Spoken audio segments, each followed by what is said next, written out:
objeto, senadora? ¿Tiene que ver con el particular? Sí, presidente. Por favor. Es que antes de eso yo solicité pues una moción suspensiva que me permita argumentar una moción suspensiva a el análisis y votación de este tratado. Está avalada por 5 diputados. Y desde luego está avalada por varios senadores. Le pido de favor me permita hacer una moción suspensiva a la aprobación. Habida cuenta que se está presentando en este momento, no di lectura a su solicitud. Hasta este particular momento en el que usted lo hace de conocimiento de la Asamblea, tomamos en cuenta su petición y le concedemos el uso de la voz para hacer su moción suspensiva.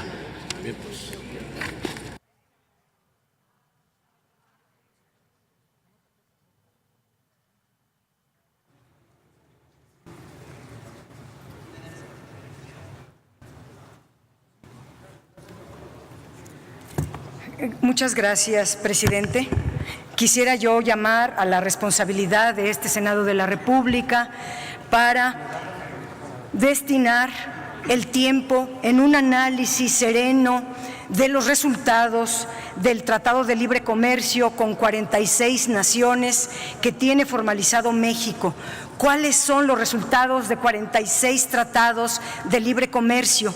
Si el resultado, el análisis es positivo para el país, entonces vale la pena formalizar otro tratado de libre comercio ahora con 11 naciones, de las cuales 11, de las 11, 6 tenemos tratado de libre comercio. Es un tema que no se ha discutido de cara a la sociedad, aunque diga el presidente de la Comisión Asia-Pacífico que ya todo mundo lo conoce, que ya todo mundo tuvo acceso a ese documento. Necesitamos primero tener un diagnóstico técnico de todas y cada una de las ramas productivas que están implicadas en este tratado. Cada resultado de estas ramas a raíz de la importación indiscriminada de mercancías, por ejemplo, a raíz del Tratado de Libre Comercio. ¿Cuál es la expectativa, cuál es la prospectiva que se hace de la aplicación de este tratado en cada una de las ramas? El Senado se ha reunido con los empresarios y qué bueno, nos parece muy relevante ese sector, pero no es el único que cuenta en México. Los tiene a los empresarios incluso sentados en el cuarto de junto, pero no hemos estado los legisladores en ese cuarto de junto. Hacemos un llamado a la responsabilidad porque no ha habido una cabal evaluación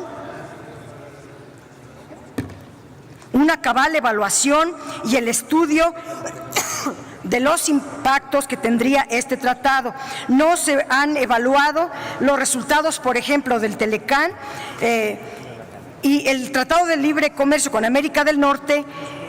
Tendríamos que sintetizarlo muy brevemente diciendo que los beneficios de dicho tratado solamente han sido para un grupo muy selecto de la sociedad, para sectores muy específicos y para regiones muy específicas. No ha sido de beneficio para el país. Debemos de revisar prospectivamente qué va a ocurrir con nuestra agroindustria, con la industria textil, del calzado, con los servicios farmacéuticos, con las telecomunicaciones, con la industria automotriz, la energía eléctrica, la industria del plástico, del juguete, la industria minera, etcétera.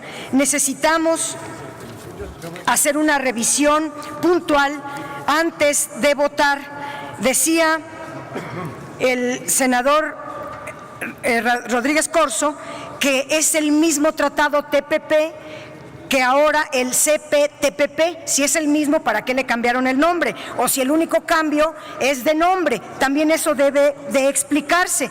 Pero tan solo baste una diferencia sustancial entre el CPTPP y el TPP. Pues nada menos ni nada más que el comercio se desplomó a la mitad.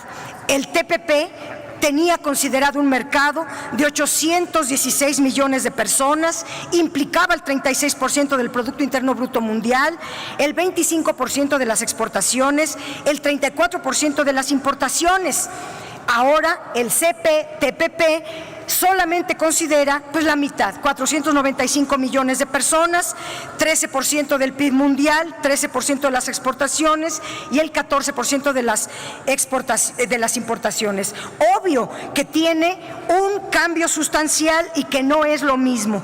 Y me pregunto si en realidad el tema de la suspensión de los 22 artículos que impuso Estados Unidos en este tratado ya quedaron en el bote de la basura, para entonces no preocuparnos de todo lo que Estados Unidos estuvo liderando a lo largo de varios años, aún antes de que México estuviera sentado como observador y menos aún cuando ya México estuvo como parte integrante de los países que discutían la elaboración de este tratado. Se cancelaron o se suspendieron, porque la verdad, el tema de la suspensión simplemente está esperando para que cambie de opinión el presidente de Estados Unidos y que de inmediato se apliquen esas 22 cláusulas. Por lo tanto, en el análisis deben ser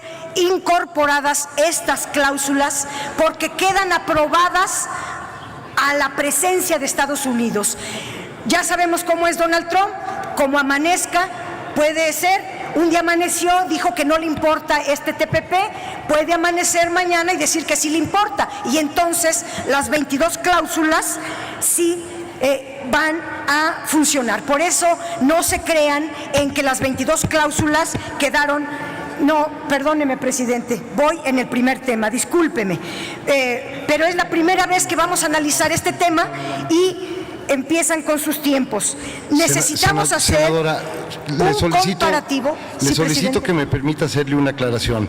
Lo que está en este momento es usted presentando la posibilidad de que se acepte una moción suspensiva. Está usted entrando al fondo del tema. No. En el caso de que la Asamblea determinara que se acepte la moción suspensiva, entonces se abrirá el debate con oradores a favor y con oradores en contra. Yo le suplico que Una nos aclaración. ciñamos al tiempo que establece el reglamento para la presentación de solicitud de moción suspensiva.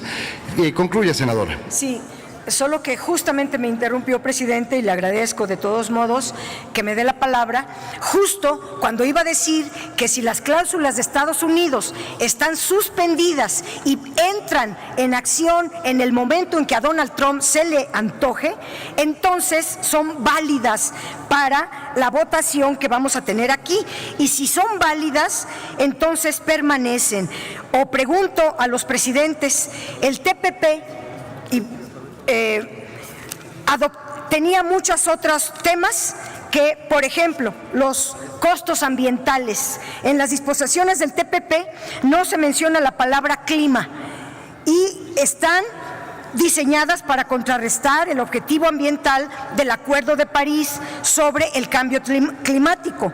Para lograr los objetivos y superar los efectos del cambio climático, se deben modificar las estructuras productivas de inversión, de comercio y de consumo. El Estado debe establecer nuevas políticas como eliminar los subsidios a los combustibles fósiles, entre muchas otras. El TPP no contiene ninguna disposición al respecto, ni de los costos ambientales,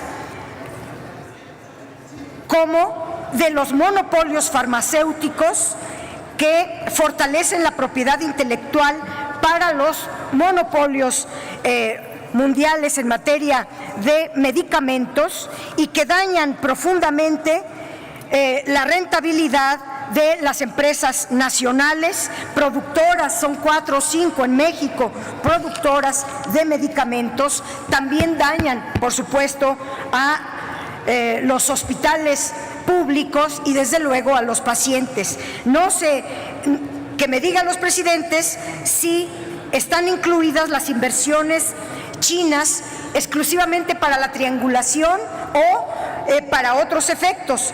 Y los inconvenientes que tiene para México son realmente muy graves si no se atina en primero organizar una verdadera política industrial, una política agropecuaria que logre hacer frente a la importación indiscriminada de los productos. Y quizá lo más preocupante, y con eso termino, ante la firma de este tratado, para un país en desarrollo como lo es México, es que se están adquiriendo compromisos de una naturaleza permanente que no podrán ser revisados por gobiernos subsecuentes. Se anula el derecho a legislar con posterioridad, el derecho a legislar que se considera un derecho inalienable de los países, un derecho de la soberanía de cualquier Estado. Al firmarse este tratado, el país acepta que su derecho a legislar queda restringido, ya que cualquier legislación posterior